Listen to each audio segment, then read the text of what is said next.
So bad news, I got this thing wired up and I don't think I have the right power for it. So I'll show you what I'm doing here. I've got my line coming in. You can see it's going through the shop there. Hooked up to the breaker. It's a 60 amp breaker. And I've got my 3 hot legs. I don't see anywhere where I can put a neutral, so the neutral is just hanging out there in the back. And there's been a lot of debate over 3-phase and the 3-phase power I have here in the shop.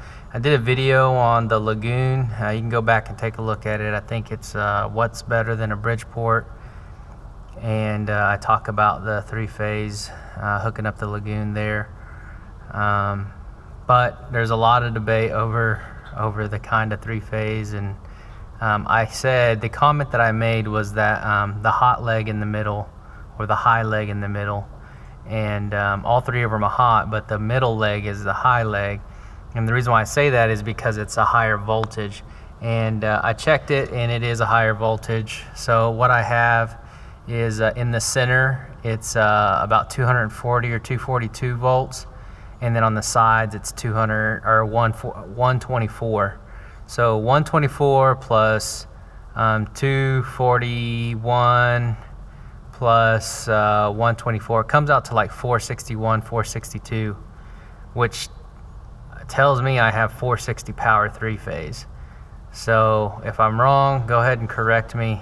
So 460 coming in on a 60 amp breaker. It's not popping the breaker. So all I'm getting is a hum, and I'll show you what I'm talking about. Okay, so power is on and applied, and we will hit the start button here, and that's all I get. Just a little hum from one of these Allen Bradley boxes. And I think that's because I just don't have enough power to kick over the motor. So the great thing about 3-phase, and the why 3-phase equipment is usually cheaper, is because that 3-phase cycle, 3-phase power, alleviates the need for a like a starter. I don't know, really, capacitor or whatever it is. Whatever it is that kick starts the motor. If you don't have 3-phase power, you have to get that that starter. You have to get something that takes a little bit light of power that can kick start the motor for you. And that's the way it was explained to me. So I'm sure I'm messing it all up, and all the electricians out there are going to correct me. But you know, for my brain, that's how I understand it. So what this is telling me is I don't have enough upfront power to kickstart that motor over. I probably have enough power to run it, just not to start it. And what's interesting is on this Allen Bradley box here, it shows 200 volts for 25 horsepower, 230 for 30 horsepower, and 460 for 50 horsepower. See if you can see that. So this is a 30 horsepower motor, which tells me I can get away with 230. This box is telling me, but it doesn't show me how I can wire it for 230. So I don't know if I have to look at the motor itself and rewire the motor or what. But I will take that cover off and see what it looks like in there. But I think I'm just gonna have to call an electrician and get this professionally done. I've wired all my equipment in the shop myself. So 3-phase is pretty simple. You got 3 hot, 1 high leg, and a neutral. Not a lot to mess up. The great thing about 3-phase is you can switch over your 2 legs on the side and reverse the motor. So that's pretty nice, and it's really simple and easy, and you know, really good electricity. Don't know why we don't use it residential. Maybe because they don't want everybody on that kind of power. I don't know why. It's also cheaper. So there's just nothing but bonuses, nothing but pluses with using 3-phase. But like I said, I've wired all my equipment up myself. I've never had a problem. I've never blew anything up, never electrocuted myself. I've done a lot of reading and studying on it, so I think I'm pretty proficient on just, you know, hooking up 3 wires and hitting start. It's not that difficult. But for this one, I think I am going to need to get an electrician out to tell me what's going on. Worst case scenario, I think is I will need to get a step-up transformer. Probably just hook it in right there, lay it right there next on the floor, and step up the voltage to kickstart this thing over. So, you know, I'm looking, I think I could find one for around 500 bucks. So all in all, it's still not a bad deal. I probably need one anyways. All right, well, just wanted to give you a quick update. I'm gonna start cleaning this thing up now. Okay, I'm going to get this cover off, get a good look at the motor and see what I'm working with in here. And then while I'm at it, try and clean up this cover and fix it if I can. I don't have any expanded metal, so I'll need to get some of that, but I'll try and do what I can.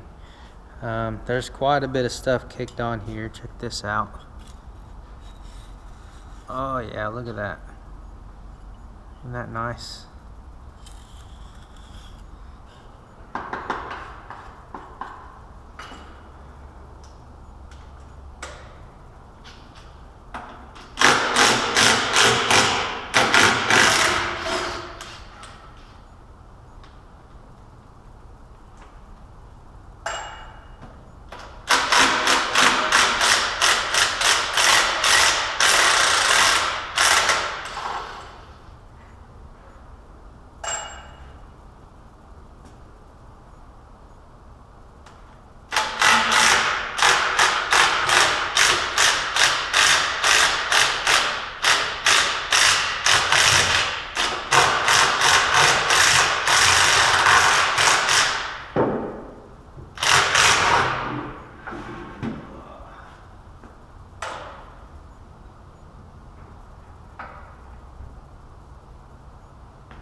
Okay, let's take a look at this bad boy. The back of this thing definitely needs to be cleaned. It needs to be beat back into submission. It's all beat up.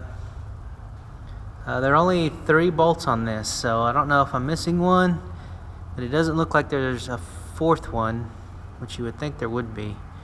So I'll have to figure that out. Get that out of the way. Now let's look at the business end of this shear. Look at that monster. Just sitting in there hibernating. I don't know what's going on with this. That's kind of interesting. Looks like something may have... Actually, if you look at the guard, you can see that guard has been punched through. Something hit that guard. And you can see the guard marks on this.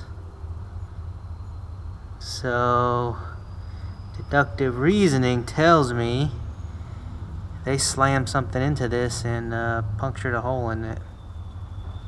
Looks like it's only cosmetic, so not a big deal. But we're gonna get all this stuff cleaned up. There's just all kinds of stuff caked in here. It is completely full. It's probably why it weighs 20,000 pounds. Got a 10,000 pound shear with 10,000 pounds of grease, trash. So this is interesting. We have a coupling here out of chain link. So I haven't seen too many of those. And this would be your hydraulic pump. So the motor is driving the hydraulic pump, which is connected by coupling. And this, I would guess, would be our reservoir line. So I think there's a reservoir in here. I can't see. It's too dark. I can't see back there, but I'm guessing there's a reservoir back there since our fill cap is on the other end of this thing. And it goes in from the reservoir into this hydraulic pump through that hose, back out through these handles, right in through here. So remember these handles I was talking about? These nifty welded on handles. So I guess they have a function. And look at there. We got a free bag of chips. Frito-Lays. Bonus find. I didn't even pay for those. So it's all making sense now. Our nifty handles are actually a hydraulic transfer. Hydraulic transfers up to the top. Let's see here. Okay, so there's the transfer tube right there. And you can see that tube goes all the way across into that elbow. So we got an elbow here, and from that elbow comes out through the back and then leads into, I'm guessing this is a filter, which I will probably need to change, into this would be our solenoids. This would be our hydraulic solenoids. This is what powers the off and on to the shear. Yep. And then from here would then go to our hydraulic pumps. And we should have another tube, hydraulic tube right in here, and we do. Another hydraulic tube, another elbow,